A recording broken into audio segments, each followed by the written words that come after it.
Hey guys, I'm Isaac with the Millennial Maker, and today I'm going to show you how to make this simple and elegant shadow box. You can use this shadow box to store family memories, pictures, or any other objects you may have laying around. Without further ado, let's get started.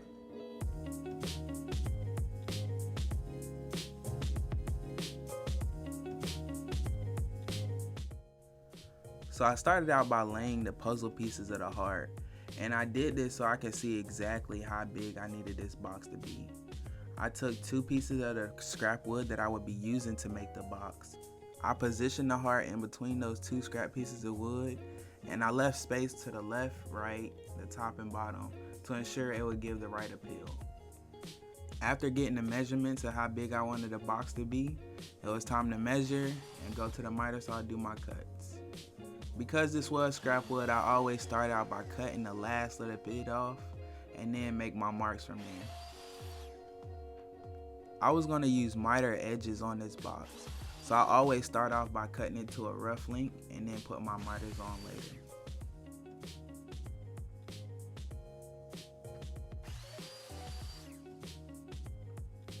After making the rough cuts, I went over to the table saw and started cutting it down to the overall depth that I wanted the box to be.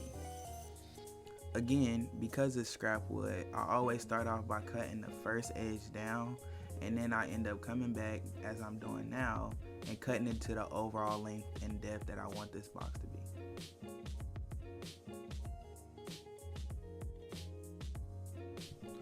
Because this box will have a glass front, I wanted to cut out a slot for the glass to sit in before I glued it up. I also had to cut a slot for the back to sit in. So here I'm just making my mark so I could take it to the table saw and recess that slot so it'll sit in flat when it's mounted against the wall.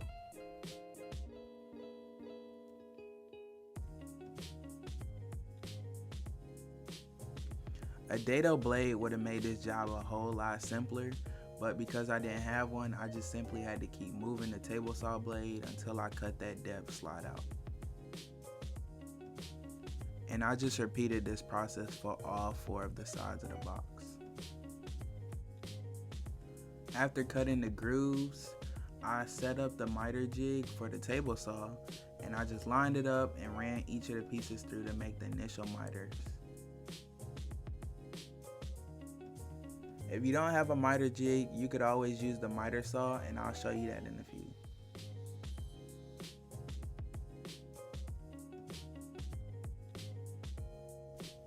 With the first mitered edge cut, I made my marks as to where the final width and length of the box should be and took it to the miter saw to make those cuts. Here I adjusted the miter to a 45-degree angle and then went and slowly crept up on each of the 4 cuts. In doing this, I had to make sure I was paying attention to cut the right edge, as well as making sure I crept up on the cut so my box overall depth wouldn't be high. With those pieces cut, I laid it out and made sure everything was going to be a great fit, as well as measured to see exactly how big the back piece should be. With those dimensions, I set my table saw fence to the overall width and height that the back piece should be and simply ripped the plywood down.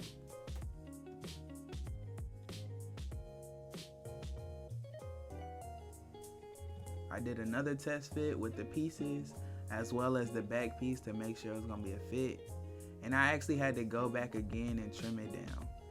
After getting that part done, I wanted to test the fit of the glass inside the box to make sure that I had made all of my right cuts and made sure the measurements were in place.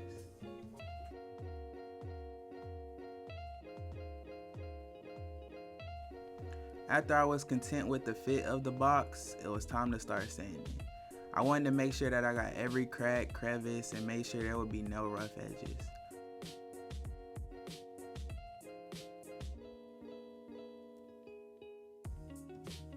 I started out with 80 grit sandpaper, and then I moved my way up to 220 so I can get it as smooth as possible.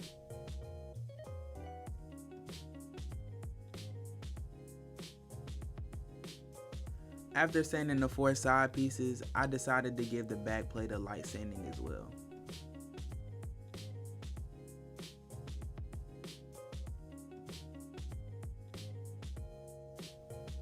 Once I had finished the sanding, it was time to line everything up and start the gluing process.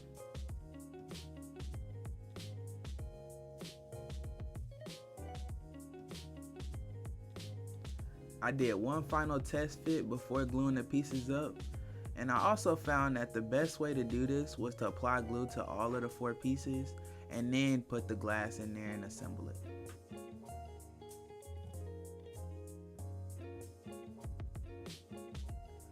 After gluing all the pieces, I used a band clamp and clamped it around the 4 pieces, making sure they stayed aligned and as best as possible. It took me a little while to make sure all of the pieces were lined up, but once they were, I was pretty happy with the results so far. I set the frame to the side to dry, and after it dried, I came back with some wood filler to fill in any cracks. As the wood filler on the frame dried, I took the time to start working on the backing. I started with getting the fabric and laying it across the backing board and cut it down to a rough length that I could work with. I used some spray craft adhesive and sprayed the back of the fabric as well as the back of the plywood board and adhered those together.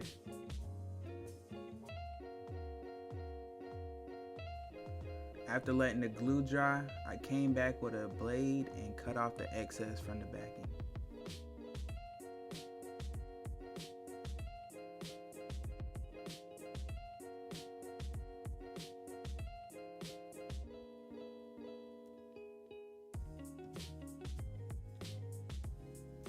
After the fabric, I needed to make a piece that will offset the heart from the back of the box.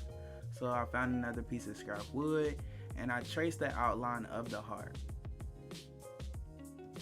Because I didn't want this piece of wood to show up behind the heart when it's being displayed, I drew another line slightly inside of the first line from the heart. With that line drawn, I brought out the jigsaw and cut it out. Because this wouldn't be seen from the front of the box, I didn't have to really be precise, but I wanted to get as close as possible.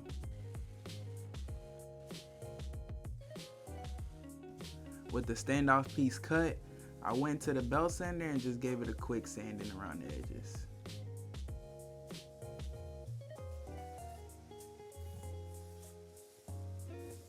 I then came back to the work table and used 60 grit sandpaper to get the places that the belt sander couldn't reach. With the standoff piece complete, I reassembled the heart on top of the standoff piece to make sure you wouldn't be able to see it when the backing is on. By this point, I was anxious to see what the heart would look like while it was on the backing, and in my opinion, it came out looking pretty great. With that part looking good, it was time to glue the heart to the standoff piece. I assembled the heart face down and applied glue to the standoff piece. I spread the glue evenly on the standoff piece before flipping it over and connecting it to the back of the heart.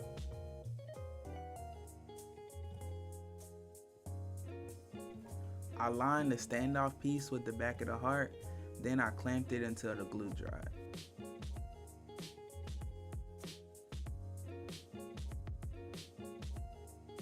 After letting the glue dry, I took the clamps off and made sure everything looked right.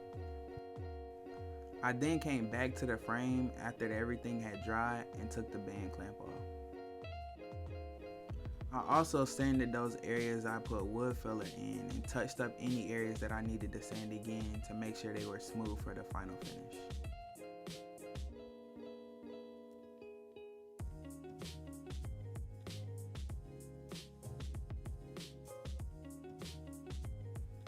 Now that I had finished sanding, it was time to line up the heart, the backing, and the frame itself so I can start connecting it all together.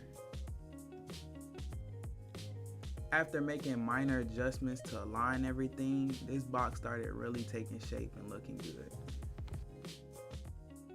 I tried using the spray adhesive to get the backing and the heart to stick together so I could flip it over. However, that didn't work too well.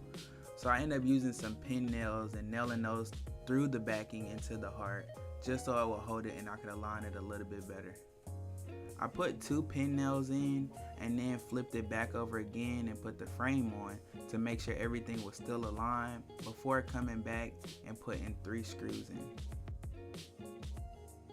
I pre-drilled the holes where I was going to put the screws and came back and countersunk those holes. That way the screw head sat flat when it was against the wall.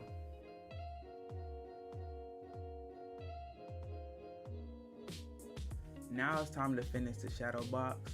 And for the finish, I wanted to keep the natural wood look and bring out the natural color of it.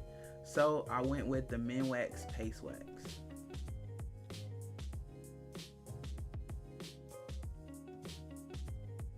What I love most about this product is I can rub it on, wait 10 to 15 minutes or so, and come back and rub it off until it's polished to a quick shine.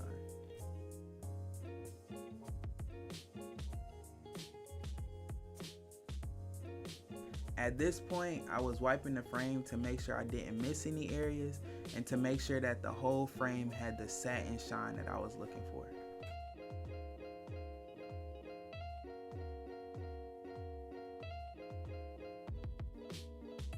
After that, I cleaned the glass before connecting the frame and the backing together.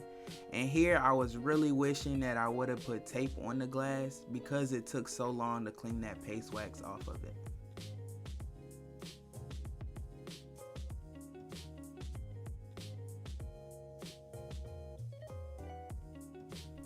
Now it's time for the final step, and that is connecting the backing to the frame itself. After I put the backing in, I took a quick peek at the frame and I was really happy. I took my hammer and a few pin nails and nailed the backing onto the frame. Here's a quick tip: when you're using small nails and it's hard to hold, I usually use a pair of pliers to hold it while I nail it in place with the hammer.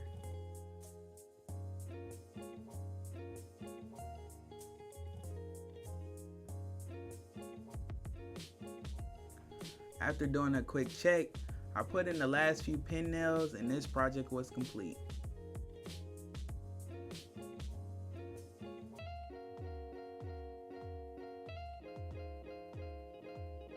And there you have it, the completed shadow box.